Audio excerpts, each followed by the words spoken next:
이미 94년도 93년도에 이건희 회장은 미래 산업의 꽃은 자동차다 이렇게 생각한 거예요. 네. 벌써 그때 만약에 삼성이 견뎌냈거나 아니면 그때 김대중 정부가 기아자동차를 현대에 주지 않고 삼성에 주거나 아니면 삼성 자동차가 어려우니까 삼성생명이나 금융에서 돈을 쓸 수 있도록 허용했으면 대한민국의 자동차 산업은 4~5배 커졌을 거예요. 이건희 회장님으로부터 배운 거는 모든 행동의 시작은 개념에서 나와요. 네, 안녕하세요. 티타임즈 홍재 기자입니다. 예, 오늘은 한국 IT계의 거장을 모셨습니다. 정말 어마어마한 분을 모셨는데요. 이력을 제가 짧게 소개를 해드리면 삼성그룹에 입사를 하셔서 22년간 근무를 하셨고 현재는 코글로닷컴의 회장님이시자 또 사단법인 도전과 나눔의 이사장으로 계신 이금용 회장님을 모셨습니다. 안녕하십니까? 네, 반갑습니다. 아이고, 안녕하십니까? 네, 반갑습니다. 영광입니다. 꼭 IT뿐만 아니라 우리나라 기업 살아있는 전설, 리빙 레전드라고 할 수 있을 것 같은데 젊은 세대는 잘 모르실 수도 있잖아요. 그래서 젊은 세대도 옥션이라는 또 회사는 잘 알고 있으니까 인터넷이 처음 나왔을 때 저도 기억을 하는 게 그때는 지금 뭐 쿠팡이 있었던 것도 아니고요. 마켓컬리가 있었던 것도 아니고 우리나라에 이커머스가 전혀 없었던 시절에 역경매 사이트 여길 들어가면 가장 싸게. 오프라인보다도 훨씬 싸게 모든 물건을 한눈에 보고 살 수 있다. 이런 좀 혁신적인 서비스였잖아요. 그 서비스를 만드신 또 주인공이시잖아요. 그렇습니다. 그때 이야기를 좀 처음에 한번 여쭈면서 시작을 해보면 어떨까요? 네, 원래 유통을 이제 삼성물산도 이제 종합상사니까 내수를 좀 하자. 그래서 이제 제가 유통을 시작을 했어요. 그게 이제 84년부터 유통을 기획해서 앞으로 이런 유통이 괜찮을 것 같다. 그래서 처음 만든 게 홈플러스예요. 네. 그래서 이승환 대표님을 모시고 이제 전 직원들이 열심히 잘 하고 있었는데 이제 11월 달에 IMF가 터진 거죠. 그래서 점포 2개와 부지 5개 있는 홈플러스를 매각해서 외화를 가져오자. 왜냐면 그때는 뭐 외화가 뭐 전혀 부족할 때니까. 그래서 이제 매각하게 된 거죠. 이제 영국 테스코에. 그래서 이제 그걸로 다 가고 저는 남아서 어떤 새로운 사업을 할까 그러고 있는데 이제 누가 점포 없이도 유통할 수 있는 일이 있다. 그때 당시에는 이게 상상이 안 됐을 것 같아요. 그렇죠. 혁신적인 거죠. 그래서 98년 1월 달에 조사해 봤더니 그게 인터넷 쇼핑몰이었어요. 그래서 인원을 모으고 또 위에 현명관 부회장을 설득해서 98년 9월 22일 날 삼성몰이라고 하는 인터넷 쇼핑몰을 삼성 안에서 만든 거죠. 그때 그룹에서 인터넷 터는 사람이 2사람 있었어요. 하나가 삼성 SDS에서 검색을 하고 있는 지금 네이버의 이혜진 씨예요. 거기 있던 팀이 다 나와서 지금의 네이버를 만들었고 저는 삼성몰은 그만두고 자본가를 만나서 99년 9월 1일 날 이제 옥션이라고 하는 사이트를 열게 된 거죠. 기본적으로 옥션이라는 사이트를 열게 된 가장 큰 배경은 삼성몰은 일종의 쇼핑몰이거든요. 우리가 물건을 받아서 우리 마진을 붙여서 파는 건데 제가 해보니까 그것보다는 미국 이베이 방식인 C2C 고객이 직접 올리고 사는 사람을 매칭시켜주고 우리는 중개 수수료만 받는 이게 더 진화된 단계가 아니냐. 생각해보면 오프라인 시절에는 그런 사업 모델은 거의 없었잖아요. 없었죠. 당연히 사입을 해서 판다거나 오프라인으로 치면은 시장 만들어주시는 거잖아요. 그렇죠. 시장을 만들어주시는 건데 그게 인터넷이라는 게 생기면서 새롭게 나온 또 모델 아닙니까? 그렇습니다. 그걸 생각해내신 게 정말 엄청나신 것 같아요. 그때 뭐 엄청난 건 아니고요. 그 당시에 이제 홈플러스도 해보고 삼성몰도 해보고 신세계나 이런 것도 쭉 보면서 이 방식이 사는 사람과 파는 사람한테 가장 이득이 될 것이다. 가장 유익할 것이다. 우리는 시장을 만들어서 중간에 플랫폼만 하면서 플랫폼 수수료만 받고 가격 결정이나 사는 거는 당신들이 결정해라. 이제 그 모델이 이제 지금의 옥션 모델이죠. 근데 그걸 딱 내놓으셨을 때 상당히 센세이션했잖아요. 그렇죠. 그렇게 예상을 하셨습니까? 그 당시에 제가 이건 앞으로 될 것 같다고 생각한 게 일단 경매 방식이잖아요. 네. 그러니까 물건을 사는 사람이 물건을 산다고 생각하는 게 아니라 낙찰받았다고 생각하는 거예요. 그때 제가 이건 된다. 왜냐하면 물건이 비싸다 싸다 이 개념이 아니라 나 이거 낙찰받았어. 사람들이 그렇게 생각한다는 거는 중독성이 있고 여기에 대해서 굉장히 유익하다고 느끼는 거거든요. 이게 요새로 따지면 고객 경험이네요. 고객 경험이죠. 요새 유저 인터페이스 뭐 얘기 많이 하고 그 고객들이 그 한 번 경험한 사람들이 뭐 또 다른 건 없나? 그래서 이거를 좀 더 본인들끼리의 거래 관계를 안전하게 하자. 그래서 이제 우리는 에스크로 시스템이라는 걸 만들어서 운영을 했고. 와, 그래서 삼성이 당시에 지금의 한국의 가장 최고의 포털 사이트인 네이버를 또 탄생을 시켰고, 그 삼성몰이라고 하는 인터넷 쇼핑몰을 탄생한 거죠. 네, 또 이커머스 쪽에 시작이 됐고, 시작이 된 거죠. 그 삼성에서 다 시작을 했군요. 네, 그렇게 된 겁니다. 이게 지금은 다 다른 회사 같지만 생각해보면 다 또 거기 뿌리가 거기서 시작을 하는군요. 거기입니다. 네. 삼성 이야기 하니까 제가 또 찾아보다 보니까 지금까지도 계속 회자되고 있는 이야기가 예전에 이건희 회장님이 마누라 자식 빼고 다 바꿔라 신경영을 딱 선언을 하셨을 때 당시에 비서실에 계셨잖아요. 네, 그거를 가장 가까이서 보셨었는데 지금 제가 생각드는 거는 삼성이 그때도 엄청난 규모가 큰 회사였고 글로벌 회사였는데 모든 걸 싹 다 바꿔라 라고 하는 그 주문이 지금 4차 산업혁명 시대를 맞이해서 모든 기업들이 지금 당면한 과제랑 좀 비슷하지 않나라는 생각이 들거든요. 그때 그렇게 무거운 회사가 체질 개선을 했을 수 있었던 그런 비결, 그리고 옆에서 지켜보시고 직접 하셨을 때 그 원동력이 뭘까요? 그러니까 그 당시에 이건희 회장님은 한 6년 동안 지켜본 거죠. 정말 우리 회사가 지금 어떻게 돌아가고 어떻게 하는 거다. 근데 그때만 해도 모든 기준이 양 기준이었어요. 출하량이 어떻게 되고 몇 대 팔리고 다 이런 기준이었는데 이건희 회장이 가만히 이렇게 보시면서 이제 그렇게 모든 걸 양으로 생각해 갖고는 어떤 한계를 돌파하기 어렵다. 새로운 개념을 만들어야 될 거 아니냐. 이건희 회장님으로부터 배운 거는 모든 행동의 시작은 개념에서 나와요. 야, 이제는 이거 갖고는 더 안 되겠다. 그럼 우리가 양에서 이제 질로 넘어가야 되는데 그래서 거기서 나타난 게 초일류 기업.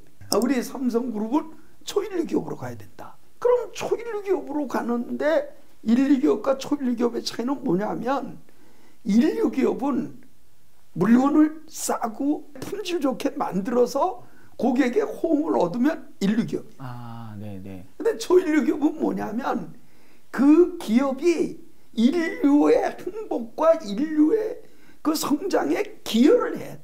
네, 이끌고 가야 돼. 이끌고 가야 돼. 그러니까 물건 위주에서 머무르면 인류 기업이야. 근데 그게 물건이 아니라 물건을 뛰어넘어서 인간, 사람 위주로 가면 초인류 기업이야. 그래서 93년도에 벌써 우리가 시작한 게 뭐요? 지구환경연구소. 그때 이미 환경이 중요하다. 그 다음에 삼성병원 만들었죠. 그 다음에 삼성 어린이집 만들었죠. 삼성 문화재단. 그 다음에 이러한 초일류 기업으로 가려면 결국은 글로벌에서 놀아야 된다. 국제화. 국내만 갖고는 안 된다. 그래서 지역 전문가 파견하기 시작했죠. 이게 사실 장사치 입장에서 생각을 하면은 돈이 다 안 되는 일이잖아요. 안 되는 일이죠.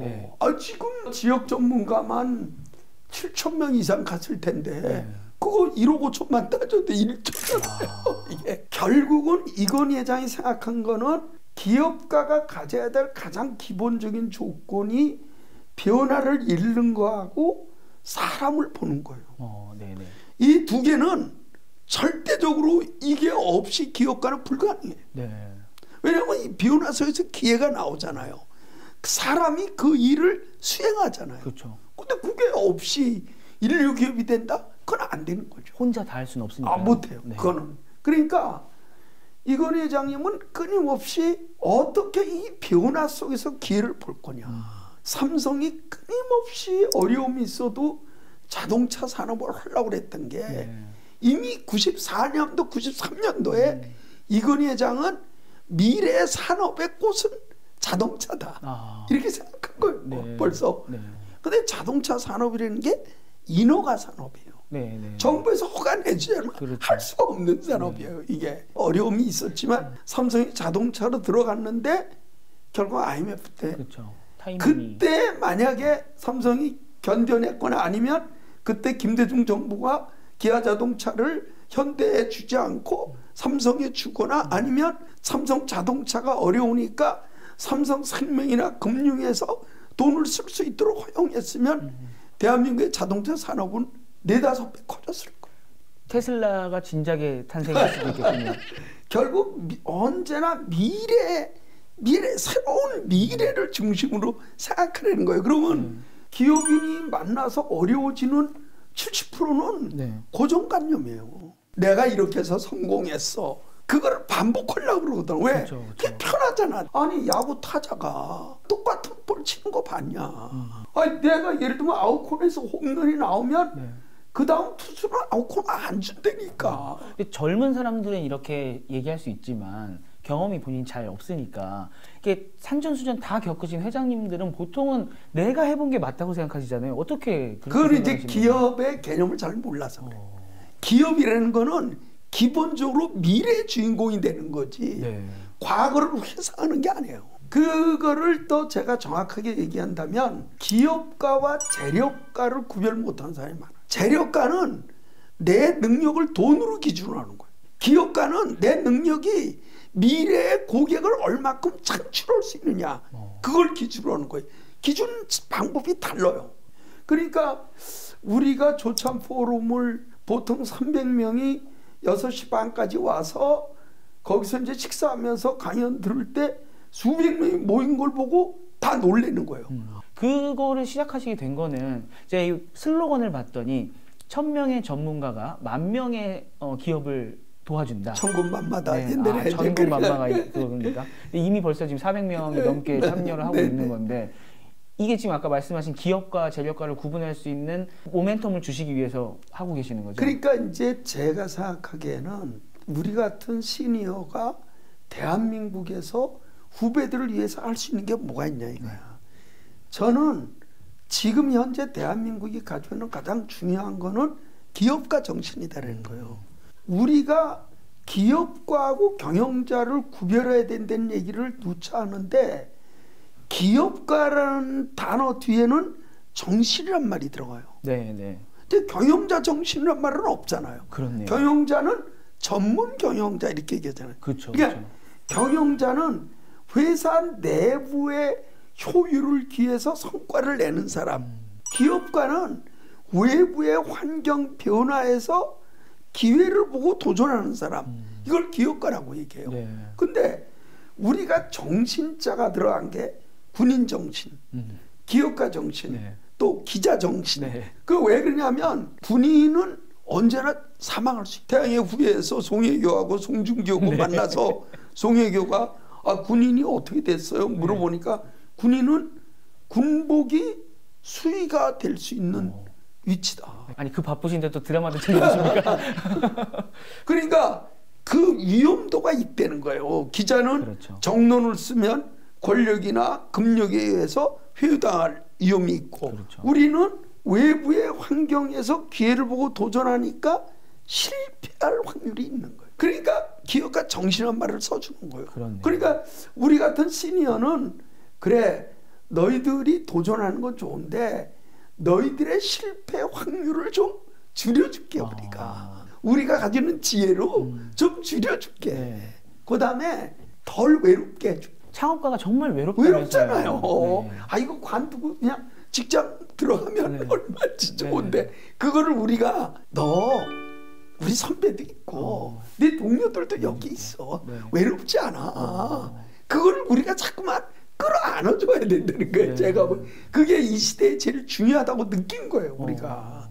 신기했던 게 일단 저희 이제 녹화 시작하기 직전에 회장님께 듣다 보니까 정말 30대 초반, 뭐 20대 창업까지 다 알고 계시고, 네, 그렇죠. 그리고 도전과 나눔 같은 경우도 보통은 이게 좀 선배 창업가들이 강연을 하시고 젊은 창업가들이 들을 것 같은데 반대시더라고요. 반대죠. 네, 젊은 창업가들이 자신의 이제 성공 경험과 지금 도전하고 있는 것들을 나누고 또 같이 이야기를 하고 좀 그런 분위기인 것 같더라고요. 네. 어떻게 또 그런 분위기가 왜 그러냐면 지난번에 이제 그린랩스의 신상훈 대표하고 그 다음에 정육가게 김재현 대표가 와서 이제 강연을 했는데 그 사람들이 미래의 주역이라는 거예요. 그리고 그린랩스 같은 건 벌써 기업 가치가 1조가 넘었는데 그렇죠. 저희들이 볼 때는 그 사람들이 코아라는 거예요. 유니콘이 된 사람의 얘기를 자라나는 사람도 듣고 기존에 있는 사람도 아 저렇게 생각하는구나. 빅데이터를 저렇게 활용하는구나.